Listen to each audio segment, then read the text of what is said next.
Hello. Today I'd like to discuss with you a tool that is better than the long knives and any modern made knives. For you see, the law enforcement and the government has 158,000 laws on the books these days. And my goal is to make sure you don't get in trouble with the government and yet still be able to have a good cutting tool. Now, the Native Americans, when they first saw the white men come over here, they had a name for them. They called them long knives because the Native Americans never carried large knives. And this video is going to discuss that. One of the things I want to try to push you is to tell you that not to carry big knives.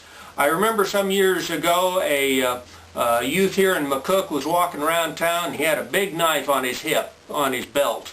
And I thought that was not a good thing for a kid to be carrying around, but be that as it may, the next day I saw him. And so I said, "Somebody make you take that knife off?" And he said, "No, it got too heavy." Duh.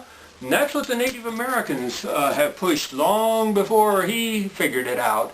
And they like to carry something small, and that's what we're going to try and convince you to carry in a piece of flint. And I'm going to try and convince you also not to even carry a knife. If you carry a knife, and if the blade is over 3 inches long, this is 4-inch blade, it's a concealed weapon in your pocket.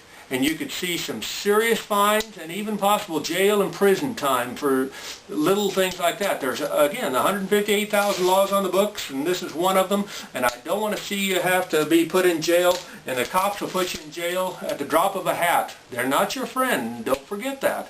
And so here's another 4-inch knife. It was in your pocket, or if it was on the floor of your car or up in the dash, it's considered a concealed weapon. There's so many ways to get in trouble carrying a knife. And so what I'm going to hope to do is to convince you, instead of that, is to consider carrying scrapers and just simply flatten flint rock, pieces of rock. They're scrapers. We call them scrapers. You can call them anything you want, I guess. Are they sharp? You bet. They'll just slice through the paper all day long easily, and they'll cut better or as good as any stainless steel knife. You can shave with them. It's an incredible tool. There's no question there. They've been around for 10,000 years. Here, in fact, is a rock that is 10,000 years old, they tell me. We found it up there at Max, and it was dated, and that's what they came up with. It's a beautiful scraper, sharp as a razor, and I guarantee you the stuff coming out of China, you know, that in 10,000 years will not be near the quality that this one is, that can still cut, because the stainless steel, any steel, just simply doesn't last. And this is one product that you can consider doing. One of the nice things with the small knives, the flint knives, again, just because it's small doesn't mean it won't cut. It cuts very easily, as you can easily see. And yet what's nice, you just put it in your pocket and forget it. Weighs less than an ounce, so you don't even know it's there. But when you need a cutting tool, it's there to cut. I didn't say to fight, because there's no handle on it and anything like that, but that's a different subject, and I have better tools for that subject. But that is for a different video.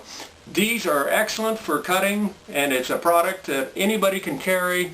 Rock, the government doesn't have any laws against carrying a little pebble or rock, and that's what these are basically considered.